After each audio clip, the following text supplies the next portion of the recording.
Hello guys, welcome back to ബില്ലുക്ക world. അപ്പോൾ ഒരു പുതിയ വീഡിയോയിലോട്ട് എല്ലാവർക്കും സ്വാഗതം. ഇന്ന് ഞാൻ കുറച്ച് കുടുംബശ്രീ പ്രൊഡക്റ്റ് പരിചയപ്പെടുത്തി തരാൻ വന്നതാട്ടോ. ഇതിപ്പോൾ നമ്മളെ പഞ്ചായത്തിൻ്റെ വകയായിട്ട് കുറച്ച് ആൾക്കാർ തിരഞ്ഞെടുത്ത് സെയിൽ ചെയ്യാൻ കൊടുക്കുന്നുണ്ട്.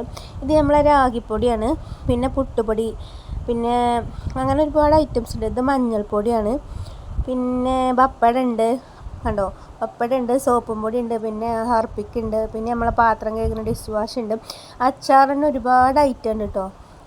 നമ്മൾ മാങ്ങ അച്ചാറൊക്കെ ഞാൻ ട്രൈ ചെയ്ത് നോക്കിന്. ഇവിടെ വീട്ടിൽ ഉമ്മാക്ക് കൊടുക്കുന്നുണ്ട്. അപ്പോൾ നമ്മളിങ്ങനെ ആരെങ്കിലും വരുന്നുണ്ടെങ്കിൽ നമ്മൾ എന്തായാലും എല്ലാവരും വാങ്ങി സഹകരിക്കുക. അത് നമ്മളെ കുടുംബശ്രീക്കാർ തുടങ്ങിയ ഒരു പദ്ധതിയാണ്. എല്ലാവർക്കും ഹെൽപ്ഫുള്ളായിരിക്കും, വാങ്ങുന്നവർക്കും അത് അവിടെ ഉണ്ടാക്കുന്നവർക്കൊക്കെ നല്ല ഹെൽപ്ഫുള്ളായിരിക്കും. അപ്പോൾ എല്ലാവരും വാങ്ങി സഹകരിക്കണം. ഇത് പിന്നെ നമ്മളെ ചായപ്പൊടിയാണ്. പിന്നെ സോപ്പ് തന്നെ കുറേ വിധം കേട്ടോ, ഒക്കെ ഹോം മെയ്ഡും ഹാൻഡ് മെയ്ഡും ആണ്. പിന്നെ എന്താ വെച്ചാൽ നമ്മൾ ഈ ആയുർവേദ സോപ്പിൻ്റെ പോലത്തെ സോപ്പുകളാണ് കേട്ടോ കൂടുതൽ, മഞ്ഞളിൻ്റെ, കറ്റാർവാഴൻ്റെ, അങ്ങനെ. ഈ മഞ്ഞൾ സോപ്പും പിന്നെ ഈ ലാസ്റ്റ് കാണിക്കണ ഈ സോപ്പ് ഞങ്ങൾ യൂസ് ചെയ്തിരുന്നുണ്ടോ. ഈ സോപ്പ് നല്ല അടിപൊളിയാണ്. ഇതെന്ന് വെച്ചാൽ നമ്മളെ പുണ്ണാക്ക്, അതായത് വെളിച്ചെണ്ണ, അങ്ങനത്തെ കറ്റാർവാഴ, രാമച്ച, അങ്ങനത്തെ ഒക്കെ ഉപയോഗിച്ചുണ്ടാക്കുന്ന ഒരു സോപ്പാണ്. ആ സോപ്പ് അടിപൊളിയാണ്. പിന്നെ അത് പൽപ്പൊടി, പിന്നെ പുൽത്തൈലം. ഇത് പിന്നെ എന്താ വെച്ചാൽ വെളിച്ചെണ്ണ, വെളിച്ചെണ്ണ. അപ്പോൾ നമ്മൾ മഞ്ഞളെണ്ണ ഒക്കെ പോലെ കുട്ടികൾക്കൊക്കെ തേക്കൂല, അങ്ങനത്തെ ഒക്കെ എണ്ണയാണ് കേട്ടോ.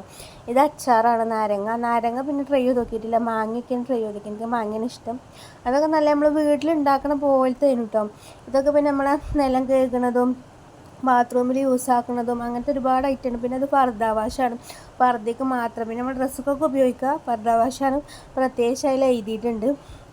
അപ്പം അങ്ങനെ. പിന്നെ ഇത് എന്താ പറയുക, കായപ്പൊടി. പിന്നെ ഇത് നമ്മളെ സേമിയം പുട്ടാണ്, രാഗിപ്പുട്ടുണ്ട്, സേമിയത്തിൻ്റെ ക്യാരറ്റ് സേമിയ. ഇത് നല്ല ടേസ്റ്റ് കേട്ടോ, തേങ്ങയും മധുരമൊക്കെ ഉപയോഗിച്ച്. അപ്പം നമ്മൾ വീഡിയോ ഇഷ്ടപ്പെട്ടാൽ ലൈക്ക്